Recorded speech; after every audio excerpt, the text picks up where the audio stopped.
Welcome back to the Faculty Factory podcast. On today's episode, we have Dr. Linda Dillon Jones, our senior consultant for leadership and faculty development here in the Johns Hopkins School of Medicine Office of Faculty Development. Welcome to my basement, Linda. How are you? It's great to be here, Kim. Also, I want to be sure and say that I consider one of my real achievements at Hopkins was the fact that I found you and was able to recruit you into the position that you now hold when I was the interim way back. Yeah, how many years 2013. ago?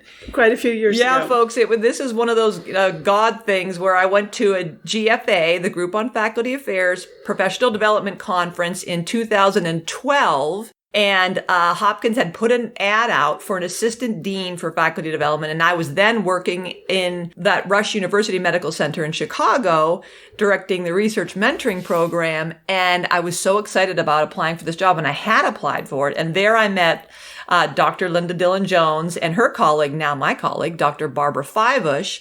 And I went to their talk. And at the end of their talk, they said, now, if you're interested in this position, we have a whole stack of announcements at the back of the room. And I jumped up and I thought, I have to get those announcements out of here because I applied for that job and I want that job.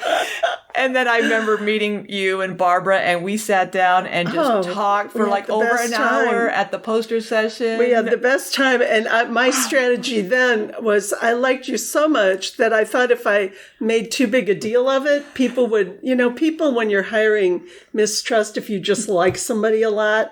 They kind of get a little like, ooh, what's going on between these two women, So I didn't press it too much because I thought I don't want to jinx it. They will like her on their own way, their own way. It was perfect. So, so that was 6 years ago. Well, 7 years ago when I met you. And then I've been at Hopkins now 6 years. And Linda has the credit of building all of our leadership programs. I mean, all of them. The School of Medicine, the two in the OWISM, the Office of Women in Science and Medicine, the junior faculty co-ed one in ours.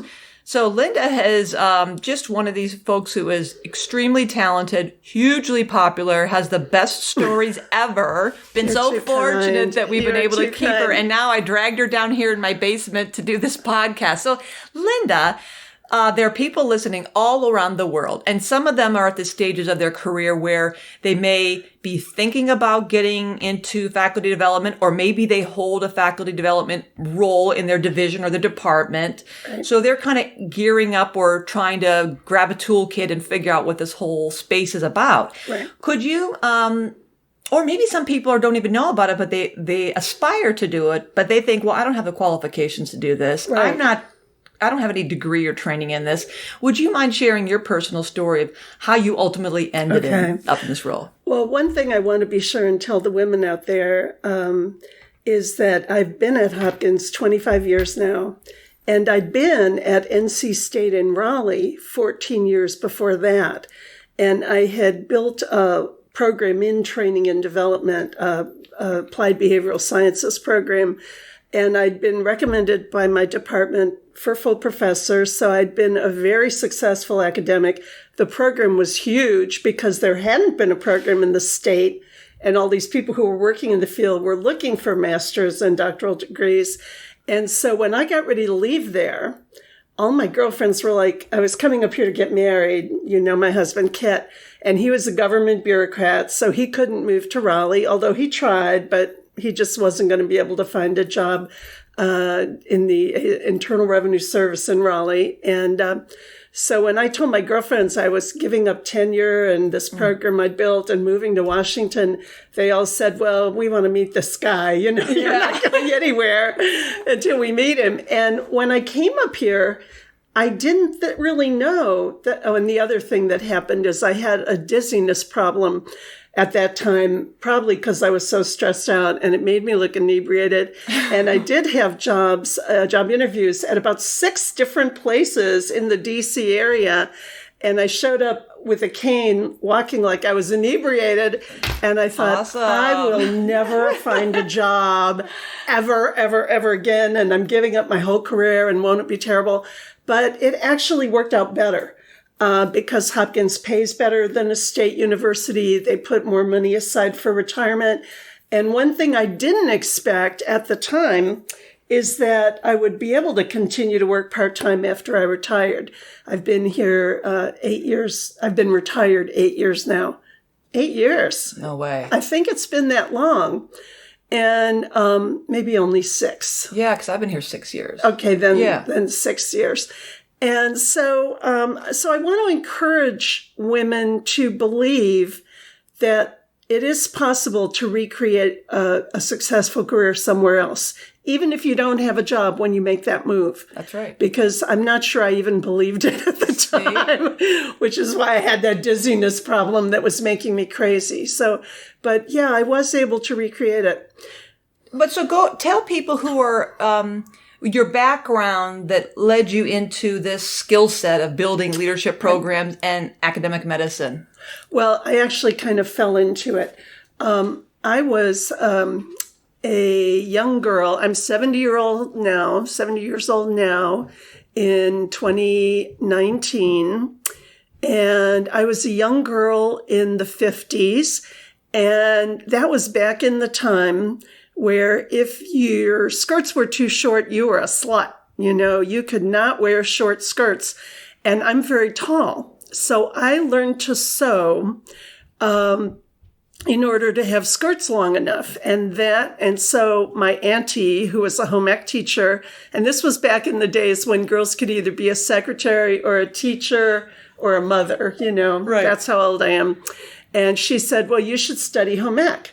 So I got a home ec undergraduate degree because I already knew how to sew, and that's a big part of it. And so my undergraduate degree got me a job in a company that was based in New York City called Vogue Butterick, when women were sewing on polyester double knits back then. And so I got this fabulous, glamorous job traveling the Midwest, putting on sewing demonstrations. And they paid for my car and my wardrobe. It couldn't have been any more fabulous. It was just wonderful. But I hated living in this very expensive area outside of, I hated the traveling because I was always traveling. And then when I moved to New York to take a job with American Thread, they still weren't paying women enough. I mean, I remember my annual salary was $7,000 and my rent was almost that much. Oh, awesome. Wonderful. So anyway, I wound up moving to North Carolina, and eventually I got a job teaching marketing education in high school, but I didn't have a teacher certificate. So I got a master's degree, which helped me get certified to teach. And so then I had 2 vocational areas covered, home ec and marketing education. And that made me really well qualified. I went to Ohio State and got my doctorate in education, but I majored in vocational education, which is certifying teachers in vocational programs. And that got me my first job at NC State. But the problem then became I had to create a new program. And when you create a new curriculum for a university, it takes about 2 years to get it approved. So I started teaching training and development during that interim. And then I created that program. And so once that program was approved, they let me stay in that area. And so that's how I moved into the field of training and development. And then I lambed onto leadership development as an area, mostly because it's just so interesting. Yeah. And so that was the beginning of my work in leadership development. And when I came up here to Hopkins and interviewed, we had really very little. We had no leadership development 25 years ago. We had financial training and IT training, but that was about it. And so a very wonderful colleague, Dr. Richard Kilberg, met me because I was just going around interviewing with people. And he said, wow, you could really create this program for us. And so that's how it all started. Unbelievable. So were you one of these people who just had a gift and innate talent for seeing what a program should look like? Or had you been trained on how to build programs? Yeah. I know you're a big reader. So how did you come up with the courses, and what were the competencies or the framework for these things? I'm always curious how you did this and did it so well that it's been duplicated across Johns Hopkins University. Well, that's an interesting problem because Dick kept wanting me to go interview people and find out what they thought we needed. And I would say to Dick, how would they know, Dick? They've never had any training. You've never had training here. They've never been through it. And there are libraries of skill sets. So one thing we did early on is, and we did all of that. We did focus groups with department chairs saying, what do you think the faculty need to know? And they were right. One of the things they said was conflict resolution was really the primary thing they wanted. Mm-hmm. But the thing that we did that gave me the most confidence is we used an assessment from Personnel Decisions International, a 360-degree assessment called the Profiler. Right. And that had 155 statements of management and leadership skills. And you fill it out on yourself. Your boss fills it out on you. So do all your direct reports and as many colleagues as you want to give it to. And we would give people this assessment, and then they would give a report. They would get a report back. And it's expensive. I mean, it was about $150 per person back then. Wow. So you do have to make some commitment to get that kind of data back, but it gave us a training report then, a cumulative training report every year. I could get a cumulative report of everyone at Hopkins who'd been through it, and it would rank all these individual items and tell us how people were scoring. And so that gave me a lot of confidence to say we need a course on conflict resolution, because out of 155 items, for example, the top item that people said, no, my person never does this, is confronts problems early before they get out of hand. So, for example, it gives you kind of a training needs assessment. As a result, that you can, with some confidence, then start designing courses. Yeah, I love it. I know you've talked about the past strategies when you teach in our leadership programs for people who think about building their own programs, this idea about there's no funding. And we all always know, Hopkins is historically, administratively under-vascularized for administrative resources. That's what somebody always says. So and that's not uncommon. Many academic institutions, there's very, very little excess money and little for training. So how do you broach this issue of people saying there's no money to do that? How can people be creative around opportunities to fund some of these things? So the biggest thing that Hopkins did is they built training as an employee benefit into the indirect cost rate that they charged for research. And Hopkins does more federal research in the United States than any other institution. It's funny, Hopkins sounds like a small Ivy League school, but we get more money than any other university in the nation, and twice as much as the next highest recipient. Oh, wow. So, and part of that is the Applied Physics Lab in Columbia, where we built the Hubble spacecraft and the Patriot missile system. So part of it is that Navy gets a lot of money from the Department of Defense, and they spend it at the Applied Physics Lab. But, so for every grant or contract that a faculty member brings in, we charge a 28% overhead, and about 2 or 3% went to employee benefits. And so part of that money came to me to do training. And it was set up on a service account basis, and a lot of copy centers are run on a service account basis. So they say, how many employees do we have? How much does the copy machine cost? Here's what our overhead's going to be for the year. So here's what we have to charge for each copy to cover our overhead. And that's how they build back the costs. And we did exactly the same thing with training. Wow. We said, here's what a day of training costs. Here's the roster. If you sign the roster and attend, we build a benefits account. If you sign up and don't attend, we bill you. Ooh. And people don't like that, of course, right. Because they're used to an environment where, I got busy, I can't come, But we said, no, we are good stewards of benefits resources. And if you don't think it's important to be here, or you think you have something more important to do, that's fine, but you pay for it. Mm-hmm. Benefits doesn't pay for it if you blew off an opportunity that you signed up for. And so in that way, I'm so proud of this. The cost of training when I started to pay off our annual debt was $450 a day. I got it down to $75 a day. Jeez. And I was doing more training every year because I hired people who could train on a lot of different topics, and we did more training. And you divide that annual cost across more people, the cost per person goes down. Love it. So that's the way we set it up financially. That really worked. And it's hard if you don't have that kind of a resource of grant money coming in to say. So the other strategy, I think, is just to hire people who are interested in a lot of different topics. And so, for example, I had a woman named Wanda King, who was one of my trainers for a long time. And the way we brought the cost down is Wanda and I did a lot of training ourselves. We weren't hiring, if you hire a consultant from outside, that can cost $10,000 or $12,000 a day is what they want to charge you. Another strategy I used was just to say, I'm sorry, we're a university. I don't pay that. There you go. I can promise you I never pay more than $4,500 for a day of training, and that's what I'm able to offer you. So I just set a standard and said, I'm sorry, but we can't afford what a for-profit business can afford. We're not for profit. Of course. And guess what? People are willing to accept that. Exactly. We've have some colleagues from Carey Business School here at Hopkins who want to come and bring their financial literacy courses or business communication. And they say, well, I charge $5,000 to give a 2 or 3 hour course. And I say, well, good for you, but we're not to us here, not. Right. And they're our own colleagues at Hopkins. And I think, well, wait a minute.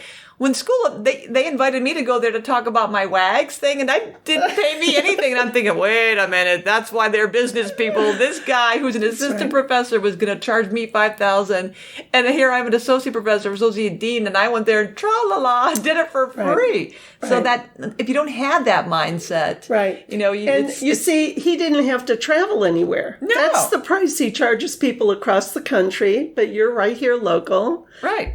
So you can talk them down, by just saying, but you don't have to travel because you're local. Maybe we can do it more often. Yeah. You can use the Hopkins name as one of your clients. Right. I'm happy to write a letter of support. If you're looking for a client somewhere else, you can refer them to me. I'm happy to help you build your program and get those big bucks from other universities. Put your book or article on the website so you can be creative about helping negotiate those kind of arrangements. The other thing that popped into my head as you were talking is, as we're thinking about helping people build programs on a shoestring, is philanthropy.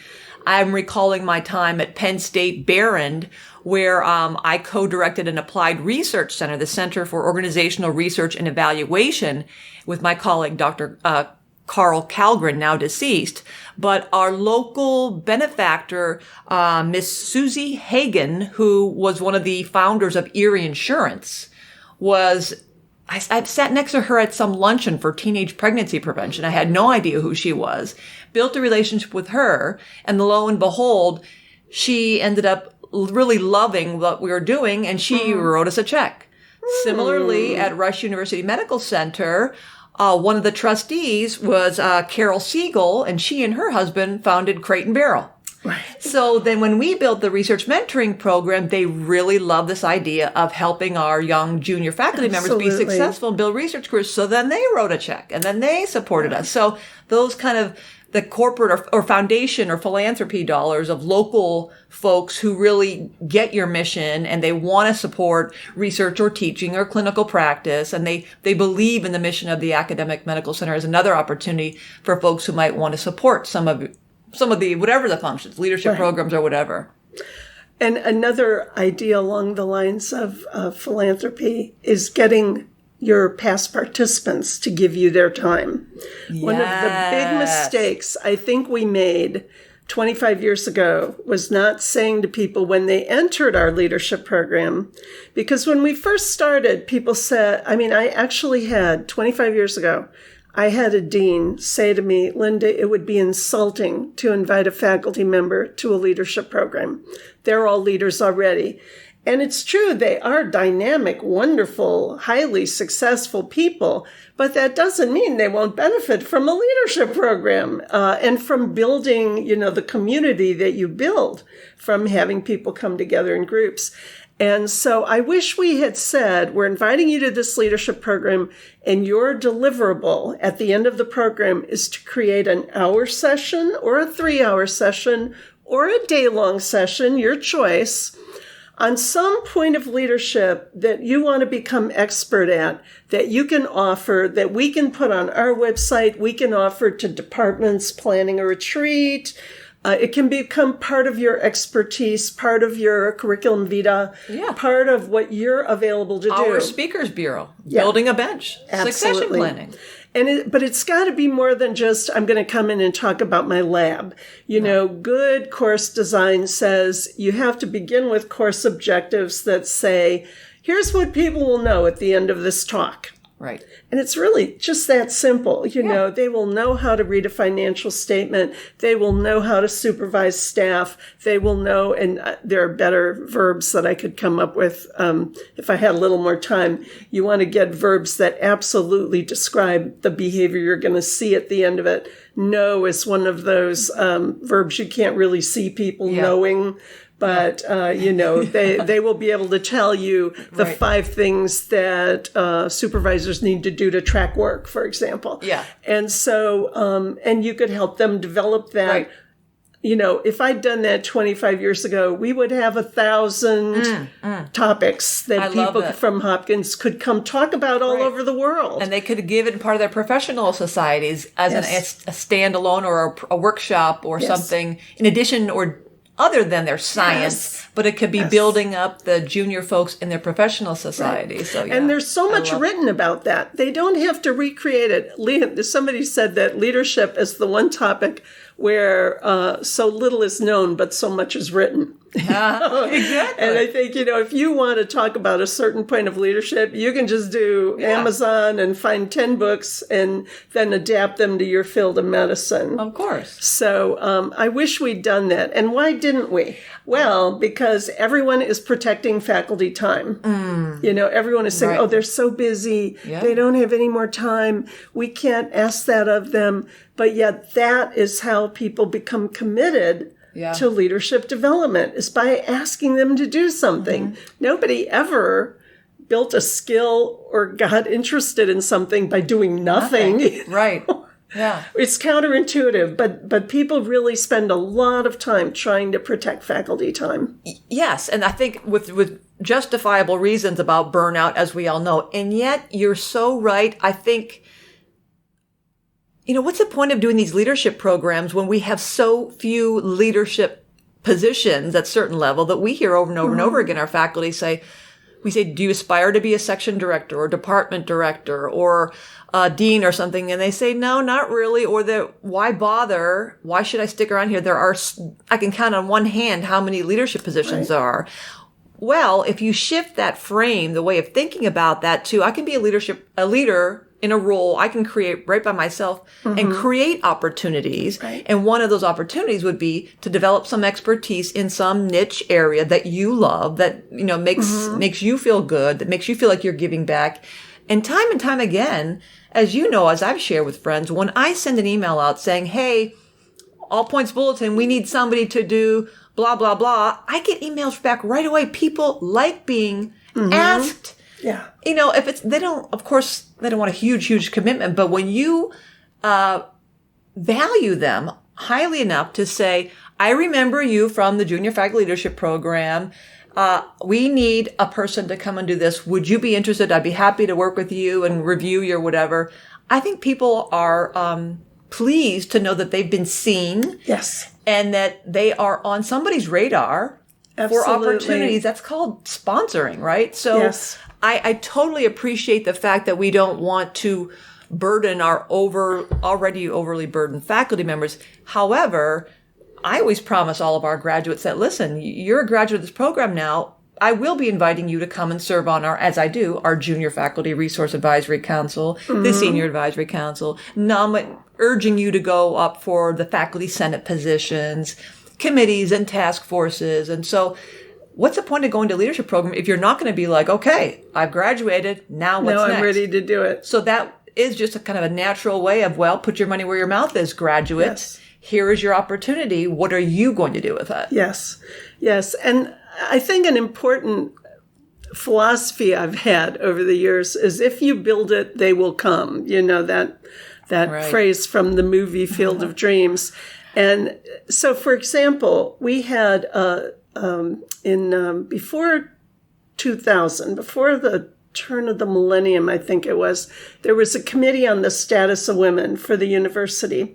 And one of the findings was that there should be leadership development for women. And they were talking the way committees do, and this was a cross-university group of about 40 people.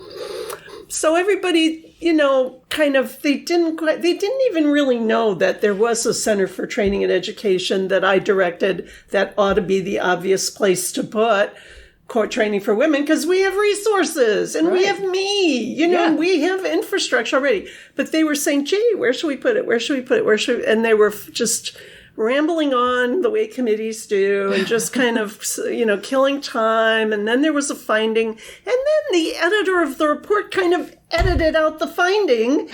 And it wasn't until you always have to read things after they're final, because I looked at it again at the final report, you know, this 100-page document, and that finding was kind of gone. And I actually knew the woman who was the editor, and I found her and said, what happened to that finding that, you know, and part of the finding said that it would be located in the Center for Training and Education. And she said, oh, I didn't think that was so important. And the report was getting kind of long and I took it out, you know, and I'm like, put it back in, you know, because these are the important key moments, you know. And so the women's program, I will take credit for starting it because I just said, okay, if no one else is going to create training for women, I'm just going to do it. And I created 2 full days, a course on influencing skills for women, because women are not influential. We know that. And the other was decision-making skills for women, because another thing we know from the literature is that women decide differently than men do, and that they are less confident of their decisions, and they tend to play down their certainty. And that all of these things work poorly for women. And so I just started offering it in our public program. And then kind of the history was that a colleague of mine who I'd known for many years, Lisa Heiser, was working in the Office of Faculty Development, and she and Dr. Barbara Fivish got together and said, Linda, could we partner with you to create a program for women?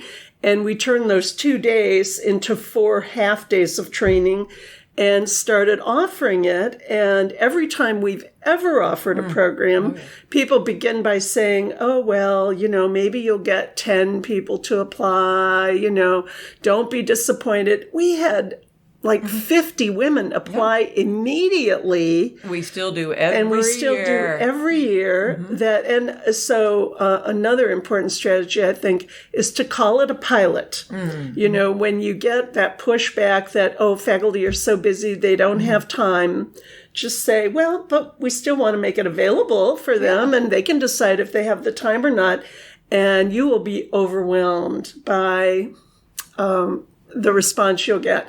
The first time we offered the JFLP, we had to close it after we got as many people as would fit in the room. And then department chairs started calling our boss, Dr. Janice Clements, saying, well, you've got to get this person in. Can you make space? Can you make space? And it got to be so bad, she had to create a second class the same year. And so we did an evening session, and which normally I don't like doing things during what should be private time. But we said, well, maybe some people who are busy would rather come in the evening if it's only 8 weeks, you know, 8 times. And sure enough, that filled up. And so the common wisdom that faculty are too busy, I just don't think is true. I think people value leadership development. They want to be there. And that time together and the time dedicated to professional development, self-exploration, recognizing that there's opportunity for improvement, and that bonding. That's so, as you know, the networking. It's the most important thing. They love it. I've been evaluating training programs for 25 years, and the top finding is always that the most wonderful thing was meeting other faculty, meeting other staff, meeting other people like me. I thought I was just a small part of Hopkins, but look at all these wonderful people across Hopkins. Yep. And it's actually kind of depressing in a way because, I plan a really great program, and I study and I teach my little heart out. And you think somebody would come along and say, wow, this content was so insightful and inspiring.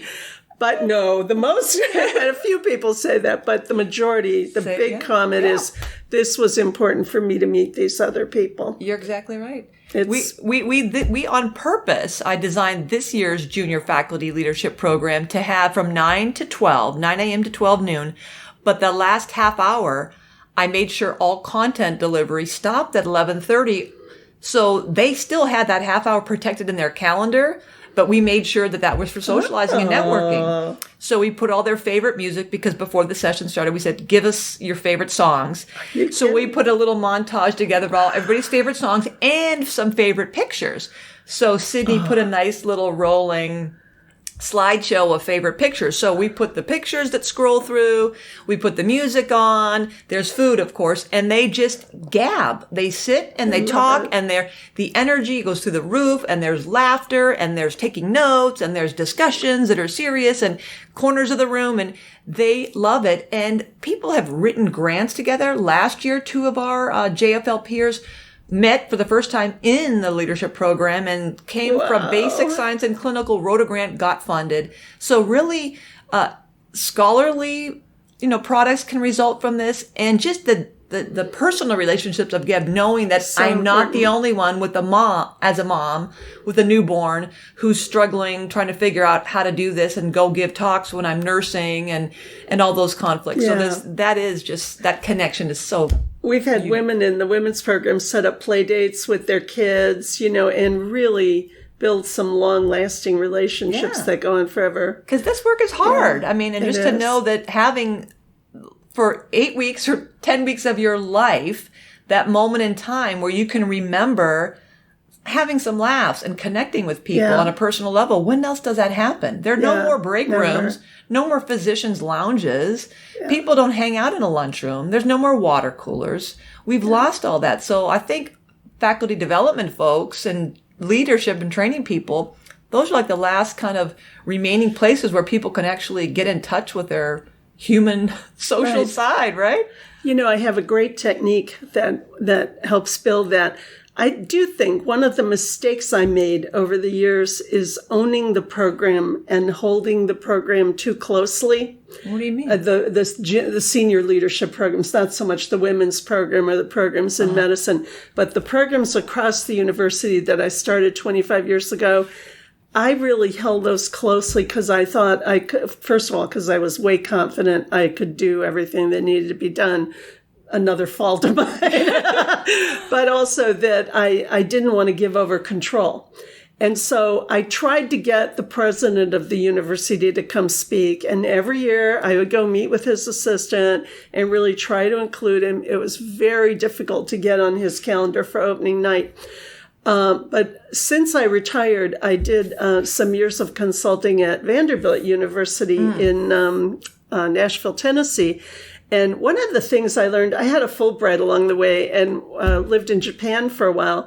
And there was an activity that they did in bars called Pechakucha, where you bring pictures of yourself and you show them in a bar and they flash on the screen for like 5 seconds. And you talk about yourself as a way to meet the people. Oh. So we started that at the JHU leadership program, the one for the whole university. We started Pechakucha and we had everybody bring a slide of how they looked when they were young, how they looked when they started their career, something that gives them great joy, something, I can't remember the fourth one. The fifth one was a picture that describes their image of leadership. And I would tell them, and we'd make a slideshow, and I would tell them, each slide only gets, I'm going to show you how quickly I'm going to do this. So you can't talk forever, because when you have a lot of people, it takes hours to get through all their pictures if you let them talk as long as they want.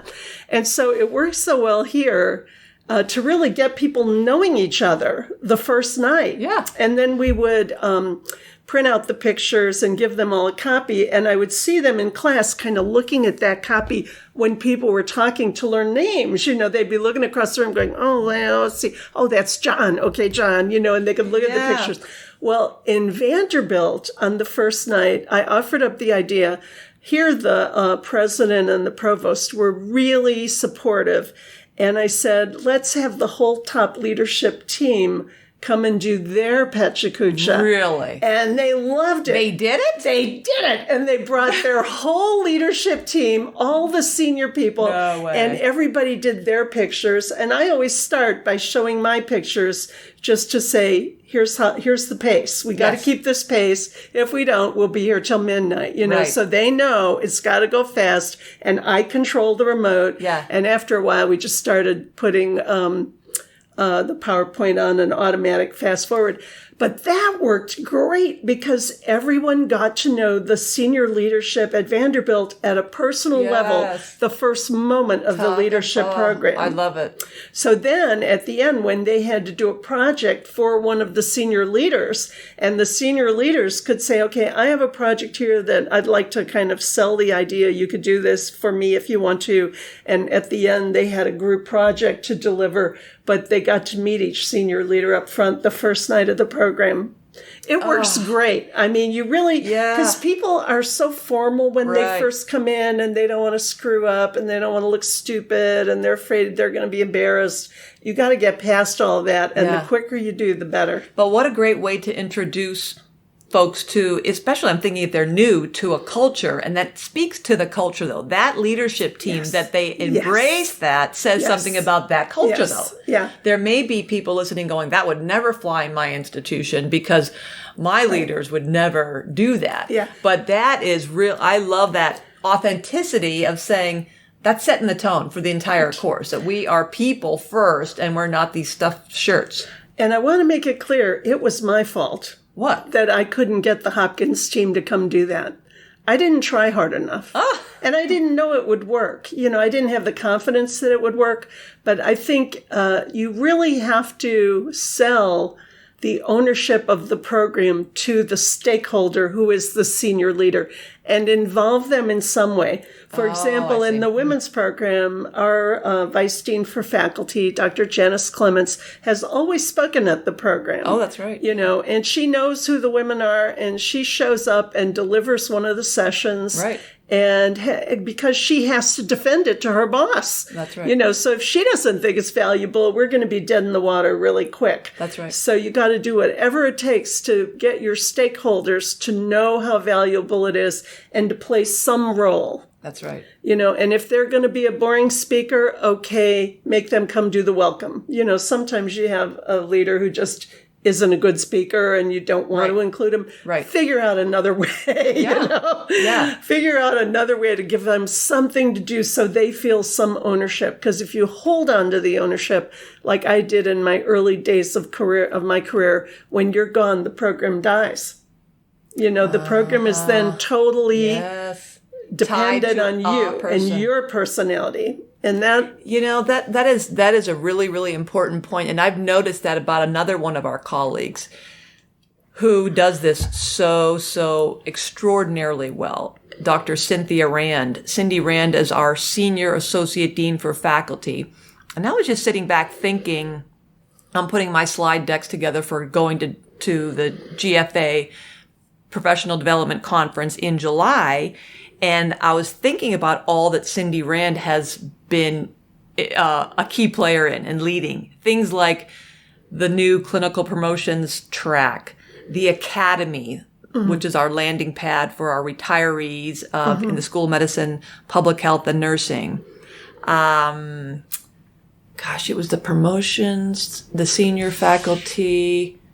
She did, it'll come to me in a second as I keep talking, but onboarding. Oh, the new onboarding for directors. She has this incredible knack for leading an initiative, taking charge and gets it done. And then she steps out of it. Oh. Yeah. Cause I was putting the slides together. I'm thinking, well, that she's going to turn the academy over to Bill Baumgartner and Jennifer Van Beek, and they're running it. And she's like, okay, I'm happy. You need to get her to come do a podcast. Oh my gosh, she is amazing. And this whole clinical promotions track, she was kind of getting everybody on with the task force to make it happen. Now the report's done. She steps back. Mm-hmm. She wrote the report for the academy, the senior faculty transition. She steps back because she puts the pieces in play, and then she's done. And moves on. Mm-hmm. And so as you were talking, you reminded me, like, that is exactly what Cindy does. Mm-hmm.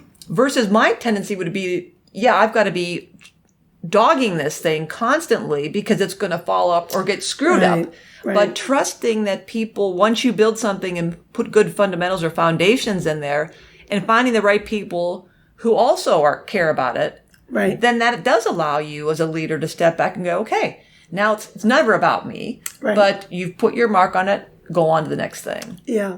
With the women's program, when I retired, Dr. Barbara Fivish kept me on part-time for another year or two. And I still do the teaching, but the administrative of it, all the reminders, the emails, all of that, I was still doing that. And finally, I said, you know what? Your support staff could do this, and it's time for them to take it over. And if you model some of those behaviors that you think, oh, no, they could never do this. Right, if I don't do it, it won't get done. Exactly. In fact, they can do it just fine. Yeah. If you role model it for them, you give them some samples. You tell them, here's when it has to happen. We created checklists of what has to happen before an event, or agreements of who's responsible for what when we were working between 3 offices. And so, one thing I wanted to be sure and kind of say to encourage people is if you want to get involved in faculty development, you can do it part-time. And Cindy Rand was one person who kind of took a piece of her salary and said, can you support me 10%? I want to do this and this and this. We've seen a number of people get into faculty development work that way. And then once they learn what's going on in the office, they can apply for full-time jobs all over the world. Exactly. But you can keep the job you're doing that you're good at. Right.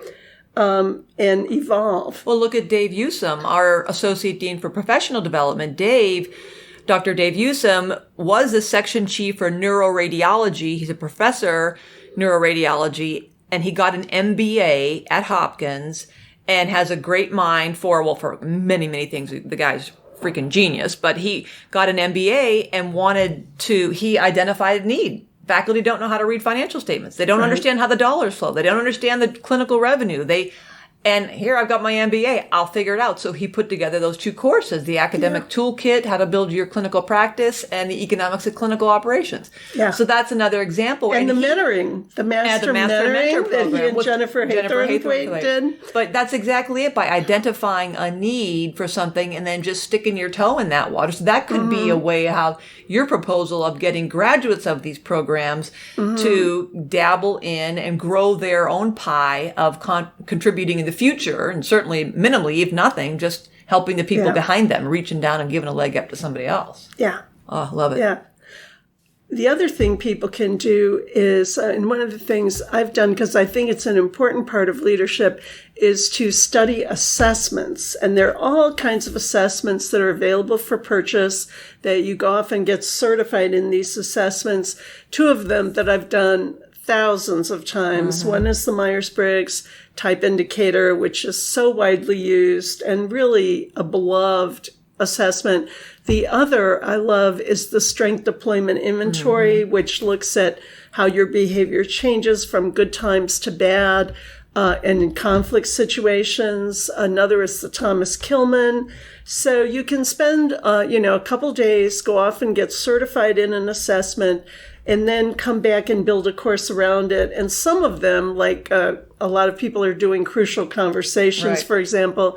They even sell you the materials. Now, here's a little insight. the materials that a lot of these vendors sell you are very, very expensive. But my position has always been, if we don't use your materials, we can buy your paperback book. I'll create my own materials, and I've paid you for the paperback book. Yeah. So as long as I have, you've earned a little money, I don't need to buy your manual. I can create my own stuff. And so you're really creating content that people haven't seen before, that's valuable, that tells them something about themselves, and also how they compare to other people in the class. Because people tend to assume that everyone is just like me, and in fact, people are extraordinarily different. And to develop these mental models of behavior so that you really begin to build a skill set around a more complex structure in your brain of how people behave is a very valuable thing. I'll be honest. When I first came to Hopkins, and of course I sat in the courses that you were running, the first thing I thought of the Myers-Briggs is like, this is goofy. This sounds like something I'd take in the back of a Cosmopolitan magazine. This, check this, that, the other. But I had done similar things like, not what color's your parachute, but some kind of personality. Yeah. Are you a green, or are you a red, or are you a this and that? And I thought, these things, I don't know about it. But then I remember you talking about the science behind this. And I'm like, this is something else. Then I went off and got trained in it. And to this day, that Myers-Briggs, it has stood the test of time that the light bulbs go off in the room. That is the most interactive, fun, energetic session.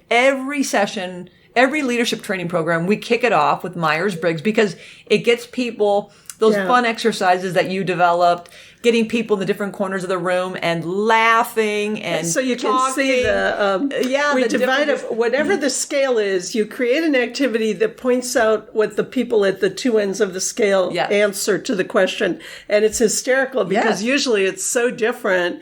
And people have no idea that it would. There's even a test that could put me in a category that would be so different from that other person's category. Yeah, and they just laugh and I remember all the pictures you draw a picture of a house and the cakes and just these different activities where people, like you said, they look across the room and they bust out laughing or they're moaning and groaning, but that level of awareness, like, oh, now I get why, fill in the blank, my patients or the staff or the people in my lab or my colleague, knowing yourself is the beginning of all wisdom. So that's the thread throughout of all of our leadership programs. Aristotle, you have to start with knowing yourself. Self-knowledge. And the fact that you said, just because you think this way doesn't mean everybody else thinks that way. Right. That's the basis of a lot of our miscommunications is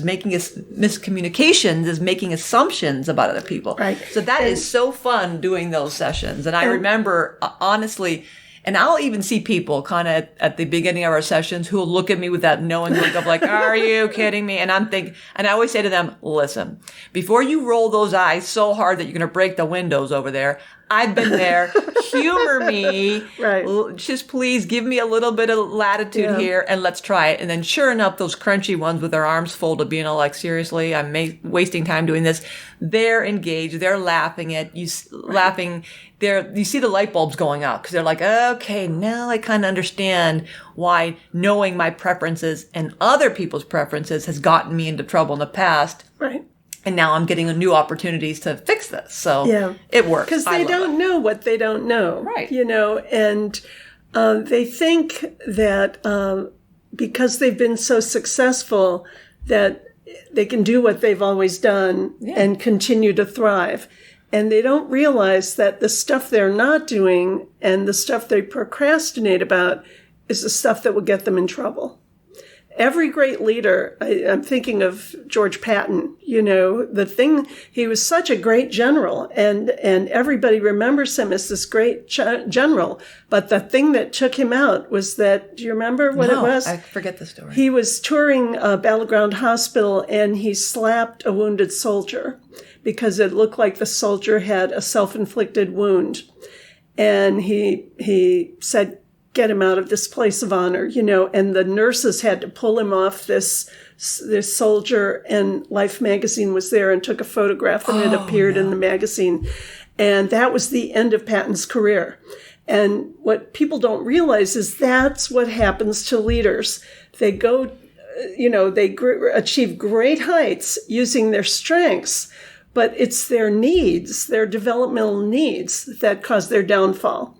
And if you don't know the opposite of your strengths, your developmental needs, you're just a time bomb ticking, waiting to fall because you won't know what you're procrastinating about. So what was Patton's downfall? He wasn't a feeling person. He had no empathy. He just had this standard for military tough talk and, strength and focus. And certainly that's what you need in the military.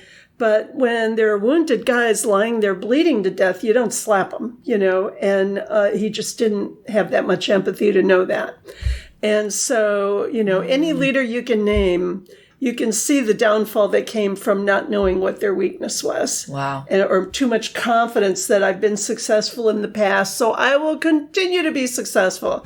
And in many ways, 25 years ago, we used to describe how Hopkins was a mom and pop university, that everybody was just doing what came naturally, kind of like running the store because they're smart enough to run a store so they can run their own store. And Hopkins is a little different. And I love this metaphor. A guy who came here from the Department of Treasury to handle finances said to me, Linda, most universities are like a department store where the money comes in at the top and it filters down through the store president to all the different departments.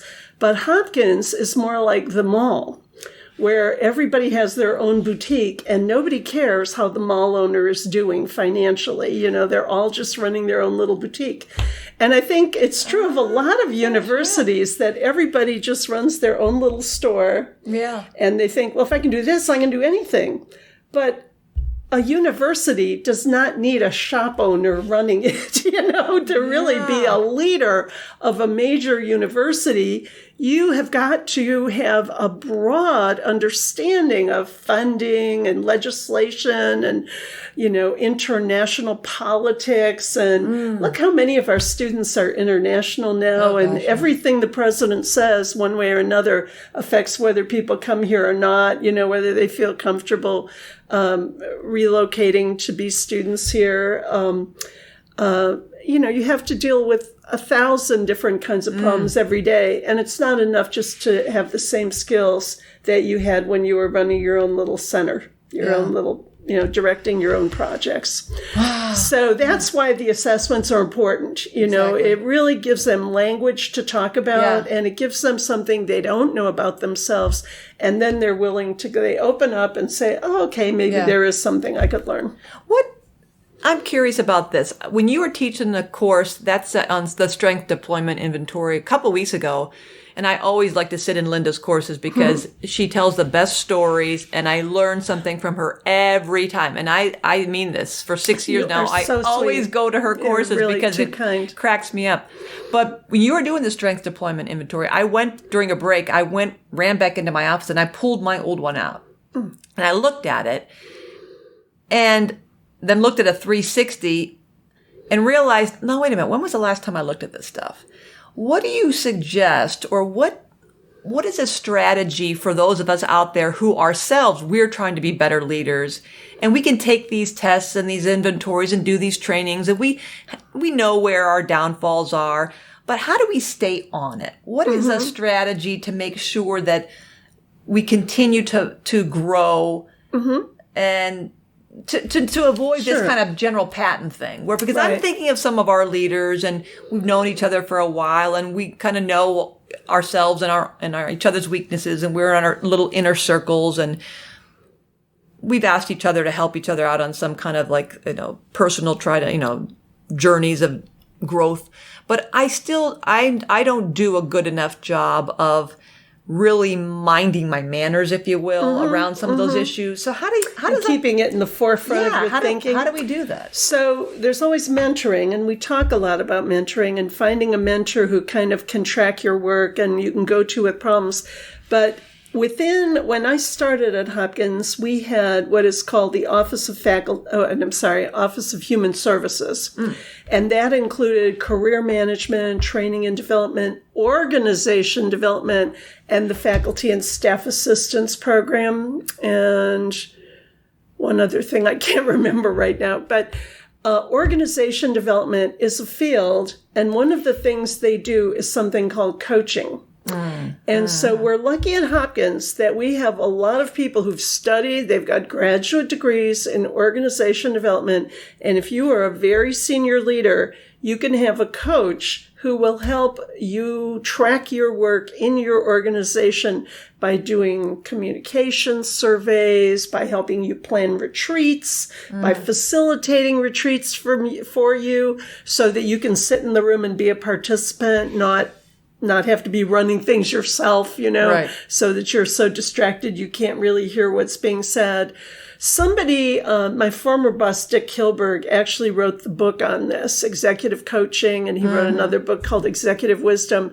And this is the field he kind of retired into.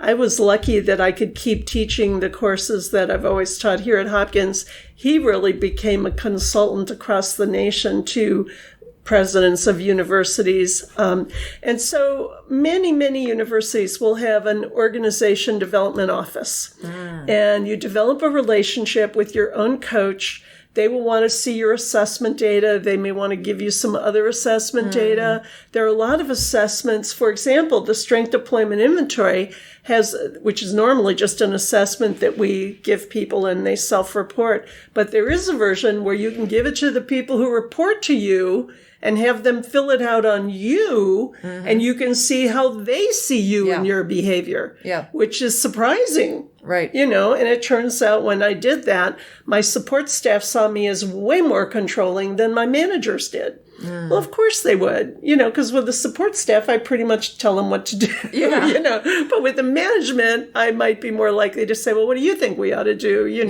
So, but I was surprised that everybody didn't see me as just the wonderful person I am, In fact, everybody has a different opinion of me. Yeah. So important to know. So the coaches can really help you over time, and most of them set it up so that you can just have a monthly phone call with them. And they just say to you, what are you working on?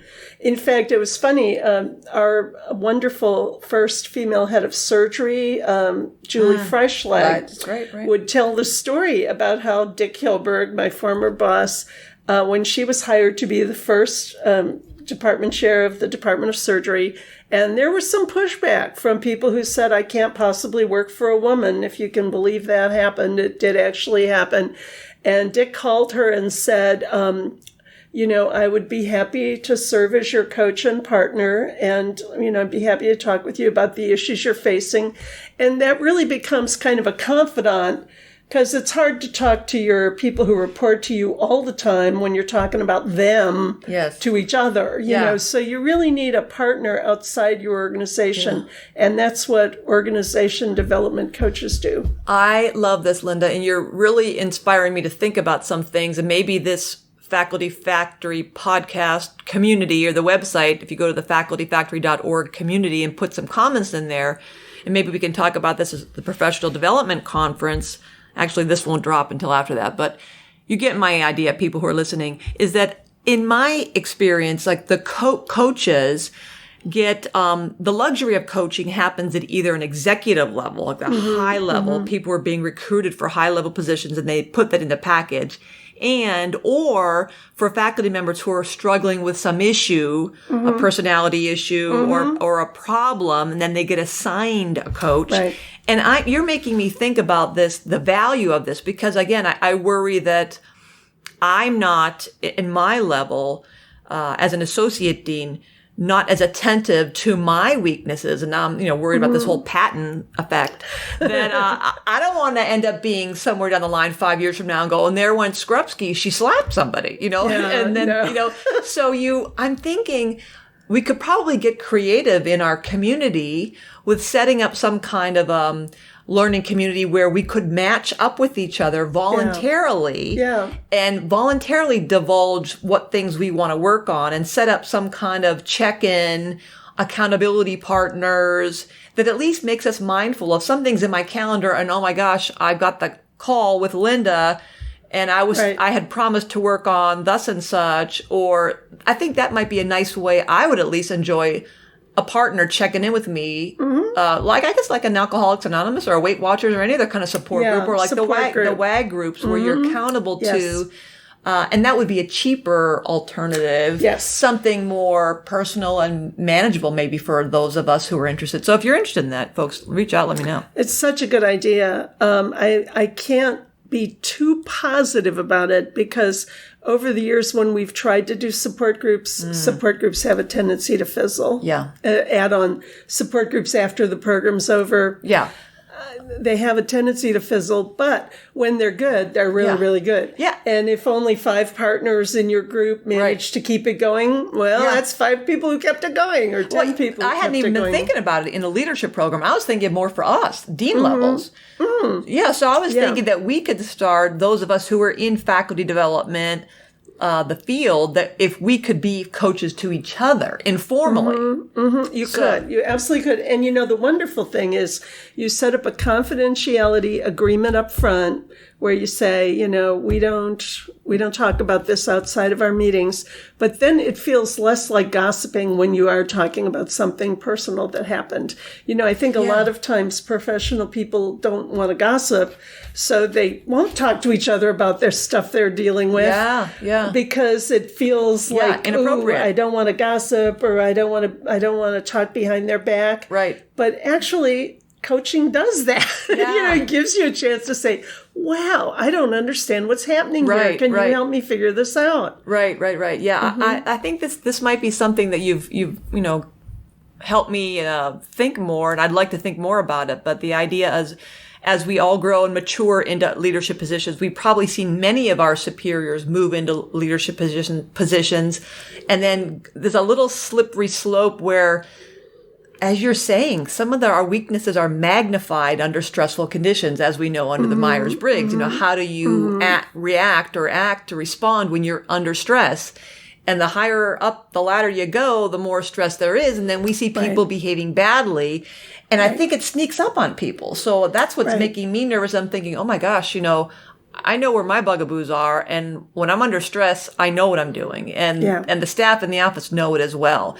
But I want to make sure I nip that in the bud before it's 5 years down the road and all those weaknesses have become so magnified that I'm just this, giant cockroach. Yes, people don't know when they have a problem. Yeah. They don't. The strength deployment inventory talks about overdone strengths, that it's wonderful to be self-confident, but if you're so self-confident that now you're arrogant and you just think you know everything, so that's my top trait from my report is it's been wonderful that I'm self-confident because I feel confident talking to groups of faculty who are way better educated and way more impressive than I am. So I have the strength to do that. But it's bad that it got so arrogant that I didn't seek support when I needed it, and it's really taken a lot of thought for me to recognize you could have included a lot more people in this and maybe gotten even farther if you hadn't tried to hold on to everything because you're so sure you know what you're doing. Oh, I love that honesty, but I think a lot of us in academic medicine would probably share that same trait. I bet you. Yeah, maybe. A lot of people are very analytical, and so they become so nitpicky that they don't do anything. They're just so happy to keep analyzing the data that they never say, okay, time to decide, what are we going to do now? Right. Yeah. They just want to keep analyzing and talking about it. Exactly. So we are probably just about out of time, and I wanted to just give one last piece of advice, which I think is kind of counterintuitive. We have Dr. Jennifer Haythornthwaite comes and teaches a program in our program called How to Say No. Right. And when I thought about giving this piece of advice, I thought, well, we keep telling people they should say no. But for me, and I am not as stellar as a lot of our faculty are, but my advice that my dad gave me a long time ago, in the 50s, my dad had been a forward observer in World War II, and he rode around in a Jeep with a guy named Bob Doffelmeyer. And Bob Doffelmeyer owned 10,000 acres of fruit in California. And he was a very successful man. And he used to send us crates of oranges at Christmas. And when they arrived, that was like, oh, it's Christmas now. Mr. Doffelmeyer sent the oranges. And my dad asked Bob Doffelmeyer one time, how did your family get to be so successful? And Bob said to him, well, my grandfather had the philosophy, pick while there's fruit in the field. He said, and it only saved us a couple times. He said, like, if there was fruit in the field ready to be picked, we would pick on Christmas Day because you don't want a storm to come and ruin your fruit. And he said, it only saved us a couple times, but that was enough that it helped us do well over time. And so I thought, wow, that is good advice. Make hay while the sun shines. Yeah, that kind of. So whenever somebody would say to me, Linda, do you think you could do this? Could you speak to this group on this topic? Or could you do this? I had been saying like, nah, that doesn't really sound like me. But I started saying, well, maybe I could, tell me some more. It kind of shifted so for example, when I was on the faculty at NC State, these two graduate students who had just started their own business and their training and development business came to me and said, is there any training you could do? And during my doctoral program, I had traveled to the People's Republic of China and Japan right at the point of time it was opening to the West. And I said, yeah, I could probably do a program on doing business in China or Japan, but I would need a lot of time to prepare. But, it was going to be big money if they sold a program to somebody. And I was a poor faculty member earning, I remember, $17,000 a year back then, which, was about half what I'd been offered in industry. And I said, yeah, I could probably do that. Well, they came back the next week and they'd sold the program to a company in North Carolina that was going to Japan to do business. And I was like, oh my God, I have nothing prepared. I have nothing ready. But I did like a 2-week blitz. I came up with a program. It wasn't my best work. But then the next thing that happened is the university, the governor of the state of North Carolina, came up with a Japan Center faculty because they were trying to pull Japanese investment into North Carolina. And when I applied, a lonely little female assistant professor, I could say yes, and I have a program that I've done for Gilbarco in Greensboro on doing business with Japan. I got that. I got to be a Japan Center faculty member. And I was shocked, and I was the youngest person. I was the one of 2 women out of about 30 men. And I was just shocked. And that was like the first thing in my career. And then I started applying for Fulbrights. And because I could say in my Fulbright application, I want to go to Japan and I want to study this. And I've been a part of the North Carolina Japan Center faculty. Damned if I didn't get a Fulbright. And actually, the provost of the university called and asked to take me to lunch because nobody at the whole university had ever gotten a Fulbright at that point of time. And he could barely hide the fact, that he was asking me, now, how did you do this? You don't deserve this. How did you get this? And I said, well, I'm qualified. I've got this program I do, and I've been a part of the Japan Center faculty. So that was really a big deal at that time to get the Fulbright. And it's only because I agreed to do this little program that I didn't even really want to do. Same thing with Hopkins. When I came up here to marry my husband, I had about 6 interviews with different universities, but I was sick at the time and nothing had worked out because, did I tell you this story before we started talking or as part of the podcast? Vertigo? The vertigo. Yeah, I had vertigo, so I looked inebriated when I showed up for interviews. And I was living about an hour south of Baltimore, but a woman at Hopkins had seen on my resume that I had done a non-degree certificate program. And she called me and said, I'd love to talk to you about that. Would you come up here and visit with me? And so it wasn't even a job interview. It was just, could you tell me what a non-degree certificate program looks like. So I came up and met with her. We had a lovely meeting. And then she sort of mentioned me to Ralph Jenkins, who was at that time the director of the Center for Training and Education. And they created a position for me. They didn't even have an opening, but they created a position because he told Dick Kilberg and said, hey, here's this woman who's qualified. And then Ralph retired and moved away a year later, and I became director. So you just don't know. You don't know what things are going to lead to. Like when you came up to me at that cocktail party, and said, hey, I understand you have an opening there. Not that got you the job, but it certainly earned our interest in you. And we had such a lovely evening. So I think, you don't want to say yes to everything to the point that you're doing things you're not qualified for. But you do want to look at opportunity. I think so many times we're so busy that, like, I remember one time the person who was the current graduate administrator stopped in my doorway at NC State and said, would you have any interest in being the graduate administrator for this department? He was just standing in the doorway. And I said, I was kind of busy, I said, no, I don't think so. And he said, it'll give you a summer salary. And I was like, well, I have a summer salary. I teach classes during the summer. And then he resigned the next day, and somebody else became the graduate administrator for the department. And I would have been much better at that job than the person they gave it to, because most of the people who were coming wanted to be in my department anyway. So now there's an ag guy who's the graduate administrator welcoming people into the training and development program. It would have been better if I'd been there to do it. So my advice is pick while there's fruit in the field. Say yes, even more than you think is good. Say yes, and good things will happen. It's been so much fun doing this with you, Kim. I'll tell you. I told you it was going to be great. It's so flattering to be asked my opinion about this. Oh, come on. See, folks, I'm really sure you totally understand why Linda Dillon Jones is one of my most favorite people.